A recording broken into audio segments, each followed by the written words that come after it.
वाणी नमस्कारः। अष्टमस्य अभ्यासस्य अन्तिमे भागे अधुना वयं स्मः। अत्र वयं एतावता पठितानां लकाराणां मिश्रिताभ्यासं कुर्मः। अधः कानिचन क्रियापदानि लिखितानि सन्ति। एतानि लट्लकारे लिखितानि सन्ति। भवन्तः एतेषां पदानां भूतकाले भविष्यत्काले च परिवर्तनं कुर्वन्तु। तत्र प्रथमं क्रियापदं भवति पिबति इति। पिबति इति क्रियापदस्य आदौ भूतकाले परिवर्तनं कुर्वन्तु। स्मरन्ति खलु? भूतकाले परिवर्तनं कर्तुं के नियमाः भवन्ति इति। लट्लकारस्य क्रियापदस्य आरम्भे अकारं योजयामः। अन्तिमस्य इकारस्य लोपं कुर्मः। अपिबत् इति लङ्लकारस्य क्रियापदं भवति। इदानीं पिबति इति क्रियापदस्य लट्लकारे परिवर्तनं कुर्वन्तु। पिबति इति क्रियापदे पा इति धातुः भवति। प्रत्ययः तु अत्र लट्लकारवत् एव भवति इत्यपि वयं पूर्वं पठितवन्तः। पा ति इति भवति। लट्लकारे मध्ये स्या इति विकरणं खलु योजयामः। पास्यति इति क्रियापदं लट्लकारे भवति। लट्लकारे पा इति धातुः तथैव तिष्ठति, परन्तु लट्लकारे पा स्थाने पिबा इति भवति। अतः एव पिबति इति क्रियापदं भवति। अधुना पश्यति इति क्रियापदस्य भूतकाले भविष्यत्काले च परिवर्तनं कुर्वन्तु। पश्यति इत्यत्र दृश् इति धातुः भवति। लट्लकारे तु दृश् इति धातोः स्थाने पश्य इति भवति। अतः पश्यति इति क्रियापदं लट्लकारे भवति। लङ्लकारार्थम् आरम्भे अकारं स्थापयामः। अन्तिमस्य इकारस्य च लोपं कुर्मः। अपश्यत् इति भूतकालस्य क्रियापदं भवति। लट्लकारे दृश् धातोः स्थाने कः भवति? द्रक् इति भवति। अनन्तरं स्य सकारस्य षकारः भवति। मेलनेन द्रक्ष्यति इति लट्लकारस्य क्रियापदं भवति। अग्रिमं लट्लकारस्य क्रियापदम् अस्ति स्मरसि इति। स्मरसि इति स्मृ धातोः मध्यमपुरुषस्य एकवचनस्य क्रियापदं भवति। लङ्लकारार्थं स्मरसि इत्यस्य आरम्भे अकारः योजनीयः। अन्तिमस्य इकारस्य च लोपः करणीयः भवति। अस्मरस् इति भवति। इदानीं सकारस्य स्थाने विसर्गः भवति। अस्मरः इति भूतकालस्य क्रियापदं भवति। अधुना लट्लकारस्य क्रियापदं निर्मामः। स्मृ धातोः सि प्रत्ययः, मध्ये स्या विकरणम्। स्मृ इत्यस्य ऋकारस्य स्थाने अर्। सेट् खलु एषः धातुः? अतः स्य विकरणात् पूर्वम् इकारः च। मेलनेन स्मरिष्यसि इति लट्लकारस्य क्रियापदं भवति। इदानीं लिखामि इति क्रियापदस्य लङ्लकारे लट्लकारे च परिवर्तनं कुर्मः। लङ्लकारस्य कृते लिखामि इति पदस्य आरम्भे अकारं योजयामः। अलिखामि इति भवति। अन्तिमस्य इकारस्य लोपः भवति। अलिखाम् इति भवति। इदानीम् अन्तिममकारात् पूर्वं यः आकारः अस्ति तस्य ह्रस्वः अकारः भवति। अलिखम् इति लङ्लकारस्य क्रियापदं भवति। इदानीं लट्लकारं पश्यामः। लिख् धातोः मी इति प्रत्ययः ऋलिट्लकारवत् एव योजनीयः। मध्ये स्य इति विकरणम्।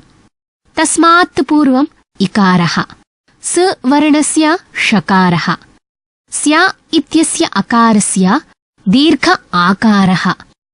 लिख् इति धातोः ई स्थाने एकारः च। मेलनेन लेखिष्यामि इति ऋलिट्लकारस्य क्रियापदं भवति।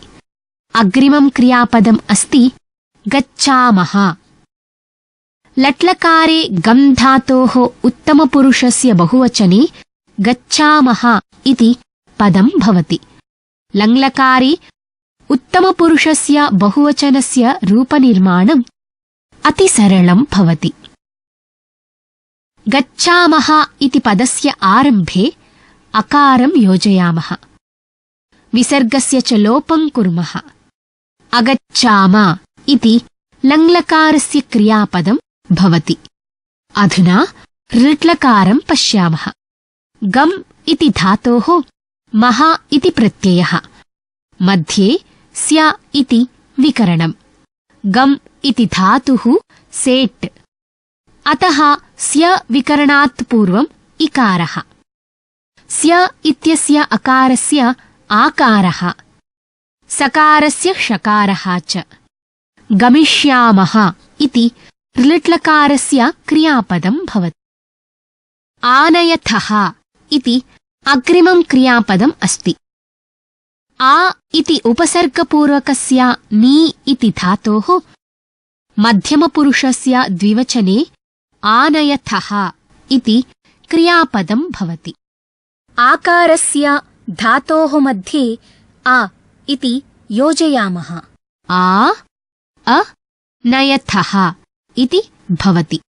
मध्यमपुरुषे थः इति प्रत्ययस्य स्थाने तम् इति स्थापयामः। आ अ नय तम् इति भवति। आकारस्य अकारस्य च मध्ये दीर्घसन्धिः भवति। आ नय तम् इति भवति। मेलनेन आनयतम् इति लङ्लकारस्य क्रियापदं भवति। ऋलिट्लकारस्य पदं निर्मामः। आ इति उपसर्गः अस्ति। नी इति धातुः भवति। लट्लकारवत् थः इति प्रत्ययः भवति। मध्ये स्य इति विकरणं योजयामः। स्य इत्यस्य सकारस्य ष वर्णः भवति। नी इति धातोः इकारस्य एकारः भवति। आ न ये ष्य थः इति मेलनेन आनेष्यथः इति क्रियापदं भवति। अन्तिमं पदं भवति वसावः इति। वसावः इति उत्तमपुरुषस्य द्विवचनस्य क्रियापदं भवति। लङ्लकारार्थम् आरम्भे अकारं योजयामः। विसर्गस्य च लोपं कुर्मः। अवसाव इति भूतकालस्य उत्तमपुरुषस्य द्विवचनस्य क्रियापदं भवति। ऋलिट्लकारे तु वस् इति धातोः विषये कश्चन नियमः पूर्वम् उक्तम् आसीत्। किम् भवन्तः स्मरन्ति वा? वस् इति धातोः मध्ये सकारात् पूर्वं त वर्णः योजनीयः भवति। अस्तु, आरम्भात् पदस्य निर्माणं कुर्मः। वस् इति धातोः वः इति प्रत्ययः भवति। मध्ये स्य इति विकरणं भवति। स्य इत्यस्य अकारस्य दीर्घः भवति। वस् धातोः मध्ये तकारं योजयामः। धातोः सकारस्य च लोपं कुर्मः। मेलनेन वत्स्यावः इति क्रियापदं भवति। अधुना कानिचन पद्यानि लिखामि। एतेषु पद्येषु कुत्रचित् मध्ये मध्ये कानिचन क्रियापदानि सन्ति। किं क्रियापदं वर्तमानकाले अस्ति किं च भविष्यत्काले अस्ति इति लिखन्तु।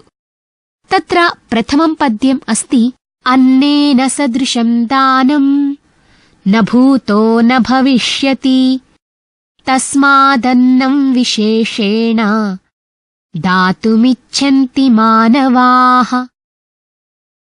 पद्यस्य प्रथमां पङ्क्तिं पश्यन्तु। तत्र किं क्रियापदम् अस्ति? प्रथमायां पङ्क्तौ भविष्यति इति क्रियापदम् अस्ति। वयं पठितवन्तः यत् भविष्यति इति क्रियापदं भूधातोः ऋट्लकारस्य प्रथमपुरुषस्य एकवचने भवति। एवमेव पद्यस्य द्वितीयायां पङ्क्तौ इच्छन्ति इति क्रियापदम् अस्ति। इच्छन्ति इति क्रियापदम् इष् इति धातोः लट्लकारस्य प्रथमपुरुषस्य बहुवचने भवति। इष् इति धातोः बहुवचने अन्ति इति क्रियापदं भवति। इष् अन्ति इति भवति। इष् धातोः स्थाने इच् इति भवति। इच् अन्ति इति मेलनेन इच्छन्ति इति क्रियापदं भवति। अग्रिमं पद्यं पश्यन्तु।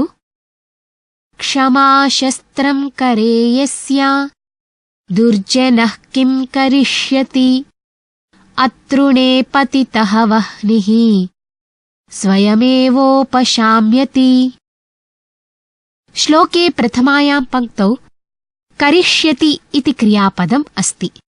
कृ धातोः ऋट्लकारस्य प्रथमपुरुषस्य एकवचने करिष्यति इति क्रियापदं भवति इति वयं पूर्वं पठितवन्तः। श्लोके अन्यत् क्रियापदं किमस्ति? द्वितीयं क्रियापदं शाम्यति इति अस्ति। शम् इति धातोः लट्लकारस्य प्रथमपुरुषस्य एकवचने शाम्यति इति क्रियापदं भवति। एतस्य क्रियापदस्य निर्माणम् एवं भवति। शम् धातोः ति इति प्रत्ययः शम् ति भवति। अत्र मध्ये य इति विकरणं भवति। अनन्तरं शम् इति धातोः अकारस्य दीर्घम् आकारं कुर्मः। शाम् य ति इति भवति। मेलनेन शाम्यति इति क्रियापदं भवति। अग्रिमं पद्यं पश्यन्तु। न कश्चिदपि जानाति किं कस्य श्वो भविष्यति अतः श्वः करणीयानि कुर्यादद्यैव बुद्धिमान्। प्रथमायां पङ्क्तौ क्रियापदद्वयम् अस्ति। तत्र प्रथमं पदं जानाति इति अस्ति। जानाति इति क्रियापदं ज्ञाधातोः लट्लकारस्य प्रथमपुरुषस्य एकवचने भवति। ज्ञाधातोः ति इति प्रत्ययः भवति। अत्र मध्ये ना इति विकरणम् आगच्छति। ज्ञा ना ति इति भवति। अनन्तरं ज्ञास्थाने जा इति भवति। जा ना ति मेलनेन जानाति इति क्रियापदं भवति। ज्ञाधातोः लट्लकारस्य अन्यानि अपि क्रियापदानि पश्यन्तु। प्रथमपुरुषे जानाति जानीतः जानन्ति इति। मध्यमपुरुषे जानासि जानीथः जानीथ इति। उत्तमपुरुषे च जानामि जानीवः जानीमः इति एतानि क्रियापदानि भवन्ति। द्वितीयायां पङ्क्तौ किमपि क्रियापदम् अस्ति वा? तत्र एकं क्रियापदम् अस्ति इति अनुभूयते। किं तत्पदं? कुर्यात् इति क्रियापदम् अस्ति। कुर्यात् इति विधिलिङ्लकारस्य क्रियापदं भवति। विधिलिङ्लकारस्य विषये वयम् अग्रे पठिष्यामः। अधुना ऋट्लकारस्य अस्मिन् प्रकरणे वयं किं किं ज्ञातवन्तः इति एकवारं स्मरामः। प्रथमतया वयं पठितवन्तः यत् या क्रिया आगामिनि काले सम्भाविता तत्र ऋट्लकारः भवति। यथा अहं श्वः विद्यालयं गमिष्यामि। तदनन्तरम् अस्माभिः पठितं यत् ऋट्लकारे प्रत्ययाः वर्तमानवत् एव भवन्ति। अर्थात् लट्लकारे यथा प्रत्ययाः भवन्ति ऋट्लकारे अपि तथैव भवन्ति। यथा भवति इति लट्लकारे ति प्रत्ययः अस्ति तथैव ऋट्लकारे अपि भविष्यति इत्यत्र ति इत्येव प्रत्ययः भवति। ततः परं ज्ञातं यत् धातुप्रत्यययोः मध्ये स्य विकरणं योज्यते। यथा पा ति इत्यत्र मध्ये स्य इति विकरणं योजयित्वा पास्यति इति ऋट्लकारस्य क्रियापदं निर्मामः। एवमेव अन्येषु क्रियापदेषु अपि। ततः परं पठितं यत् सेट् धातूनां मध्ये स्य इति विकरणात् पूर्वं इ इति योजयामः। अनन्तरं पठितं यत् इकारात् परे सकारस्य षकारः भवति। गम् इ ष्य ति इति मेलनेन गमिष्यति इति भवति। एवमेव पठ् इ ष्य ति पठिष्यति इति भवति। भूधातोः विषये अपि केचन नियमाः अस्माभिः पठिताः। भू इति धातोः स्थाने ओ भवति। ओ स्थाने अपि औ इति भवति। भ औ इ ष्य ति इति मेलनेन भविष्यति इति भवति। एवं प्रकारेण ऋट्लकारस्य विषये अस्माभिः ज्ञातम्। अष्टमः अभ्यासः चतुर्थः च भागः अत्र समाप्तः भवति। अग्रिमे अभ्यासे पुनः मिलामः। धन्यवादः।